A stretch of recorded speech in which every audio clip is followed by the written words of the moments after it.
बिस्मिल्लाहिर्रहमानिर्रहीम अस्सलाम वालेकुम रहमतुल्लाह। इस वक्त सुप्रीम कोर्ट ऑफ पाकिस्तान के अंदर जो सिचुएशन पैदा हो चुकी है उसमें फुल कोर्ट इजलास बुलाने की डिमांड जो है वो तमाम वकला और जितने अदालती मावरीन है उनकी जानिब से कर दी गई है।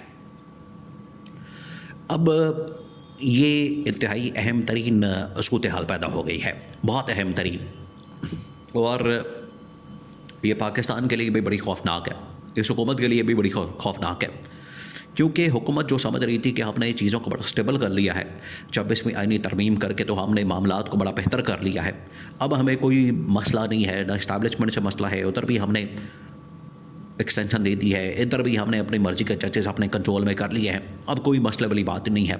लेकिन मसला अब शुरू हुआ है, अब शुरू हुआ है असल मसला।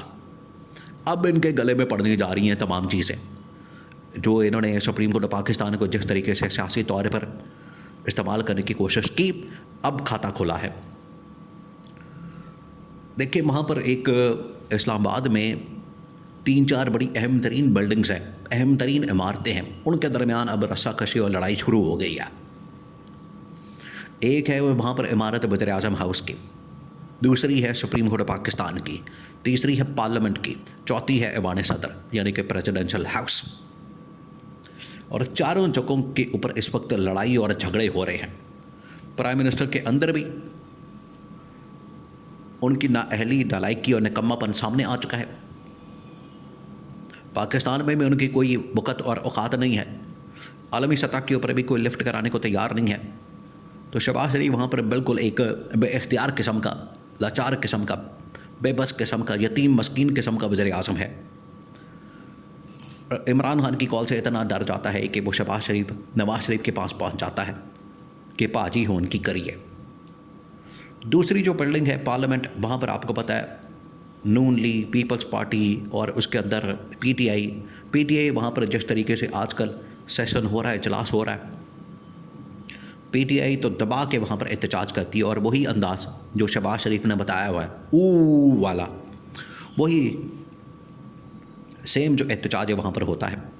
अभी 2-4 दिन पहले वहाँ पर शहबाज शरीफ पहुँचा, शहबाज शरीफ को बुलाया गया, शहबाज शरीफ जो है डरते डरते वहाँ पर हाज़िर हुआ।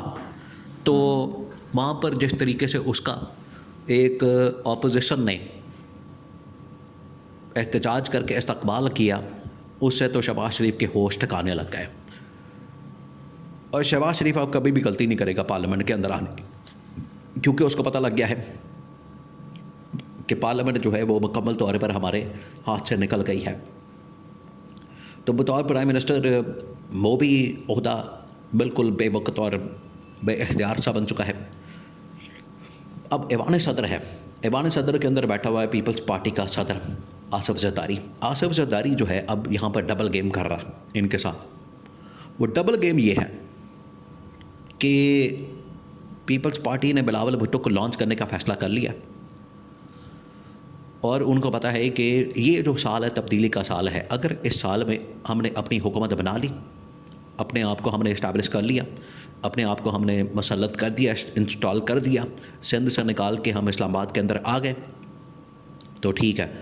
वरना फिर इमरान खान बड़ी आसानी के साथ इस साल हुकूमत बना लेगा। उसको या तो मैंडेट मिल जाएगा वापस, या फिर फ्रेश इलेक्शन हो जाएंगे, उसके बाद भी उनको इमरान खान और पीटीआई को मैंडेट मिल जाना है, तो हम बिल्कुल फटे पे आ जाएंगे। तो हमारे तमाम ओहदे, वजारतें और सारा कुछ हमारे हाथ से निकल जाना है। तो इस वजह से आप देखिए पार्लियामेंट के अंदर पीपल्स पार्टी वाले, सेनेट के अंदर, कौमी असम्बली के अंदर पीपल्स पार्टी वाले पीटीआई के साथ मिलकर नून लीग को डंडा दे रहे हैं। ये कितनी हैरानकुन बात है। अब चौथा जो इदारा बचता है, बिल्डिंग बचती है, वो है सुप्रीम कोर्ट ऑफ पाकिस्तान। इंतहाई अहम तरीन, आजकल बहुत अहम तरीन हो गई, और इस वक्त पूरे पाकिस्तान का जो फोकस है, जो अटेंशन है, वो इस तरफ हो गई है, क्योंकि यहाँ पर अब लड़ाई और झगड़े और फड्डे शुरू हो चुके हैं। जो पिछले 2-3 महीने से मामला बड़ा ठंडा पड़ा हुआ था, ठंडा मट्ठा था, कोई ख़बर नहीं निकलती थी, अंदर कुछ हो ही नहीं रहा था, ना कोई बेंच बन रहा था, ना कोई समाअत हो रही थी, ना कोई केस लग रहा था, ना कोई रौला, ना कोई शोर, ना कोई और मामला। तो वहाँ पर अब हुआ ये है कि सुप्रीम कोर्ट पाकिस्तान के अंदर जो फटा पड़ा है, वहाँ पर 1-2 बरतरफियाँ की गई हैं, क्योंकि जस्टिस मंसूर अली शाह जो इस वक्त सीनियर तरीन जज हैं, उनके जो सामने केसेस लगे थे उनको उठा के तो इधर उधर कर दिया गया। रजिस्ट्रार ने, डिप्टी रजिस्ट्रार ने या एडिशनल रजिस्ट्रार ने, ये 3 अहम तरीन पोस्टें हैं, होते हैं जो इंतज़ामी मामलात को देखते हैं, अदलिया के, जुडिशरी के, सुप्रीम कोर्ट के जो इंतज़ामी मामलात हैं उनको देखते हैं। तो एक जुडिशल मामलात है और दूसरे इंतज़ामी मामलात हैं सुप्रीम कोर्ट के। जस्टिस मंसूर अली शाह ने ऑर्डर किया था कि मंडे वाले दिन, जो मंडे गुज़रा है, उस दिन आपने केस लगाना है। दायरा इख्तियार, रेगुलर बेंचेस का दायरा इख्तियार, उसका तयन करने का। तो रजिस्ट्रार ने पकड़ के उसको डीलिस्ट कर दिया, केस को कॉस्ट लिस्ट से निकाल दिया। उसके ऊपर शोर पड़ गया, रौला पड़ गया कि केस किधर है। उन्होंने कहा कि वो तो यहाँ से चला गया है उधर आईनी बेंच के पास। आईनी बेंच के पास कैसे चला गया, उन्होंने कहा। तो रजिस्ट्रार ने कहा कि वो क्योंकि कमेटी, जजेस कमेटी बैठी है, उसने फ़ैसला कर लिया। मंसूर अली शाह जो है वो कहता है कि जजेस कमेटी का तो मैं हिस्सा हूँ, तो वहाँ से कैसे चला गया, फटा पड़ गया फिर। तो उसी वक्त ही एक तो उस रजिस्ट्रार को मुअत्तल किया गया, बरतरफ किया गया। उसके बाद उसके ख़िलाफ़ तौहीन अदालत की कार्रवाई शुरू कर दी गई और आजकल उसकी कार्रवाई हो रही है, उसकी समाअत हो रही है, जिसमें डंडा दिया जा रहा है जस्टिस मंसूर अली शाह की जानिब से उस रजिस्ट्रार को भी और उसके पीछे ताकतों को भी, जिसमें ख़ास तौर पर चीफ जस्टिस याह्या अफरीदी है। तो याह्या अफरीदी को अब समझ आ रही है, यहाँ पर जस्टिस मंसूर अली शाह ने बड़ा ज़बरदस्त एक जुमला का, जो रिमार्क्स आ रहे हैं बड़े ज़बरदस्त है, पूरे मीडिया के अंदर रिपोर्ट हो रहे हैं, एक जुमला बड़ा ज़बरदस्त का। मंसूर अली शाह ने कहा कि देखें, हम तो इस वक्त रेगुलर बेंच के दायरा इख्तियार के तयन की बात कर रहे हैं, हमने उसका तयन करना है, हम तो 26वीं आईनी तरमीम की तरफ जा ही नहीं रहे। तो ये किसको डर लगा हुआ है कि 26वीं आईनी तरमीम फारिग हो जाएगी तो मसला हो जाएगा। देखिए, जो बेनिफिशरी हैं, ये उन तक मैसेज चला गया। बेनिफिशरी कौन कौन है? बेनिफिशरी है चीफ जस्टिस याह्या अफरीदी और पूरा का पूरा आईनी बेंच, जिसमें जस्टिस अमीनुद्दीन खान शामिल है। ये उस्मान बुज़दार पार्ट 2 है, अकाम का नकाज का दुश्मन अनाज का, ये हिसाब है उसका।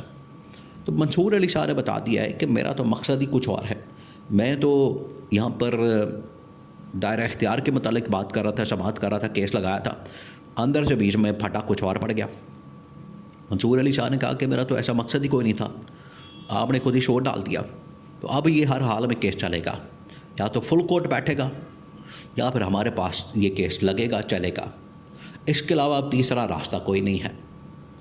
तो अब सुप्रीम कोर्ट पूरी फंस गई है और हुकूमत की सहूलतकारी करने वाले जजेस जो हैं वो अब मुकम्मल तौर पर शिकंजे में आ चुके हैं।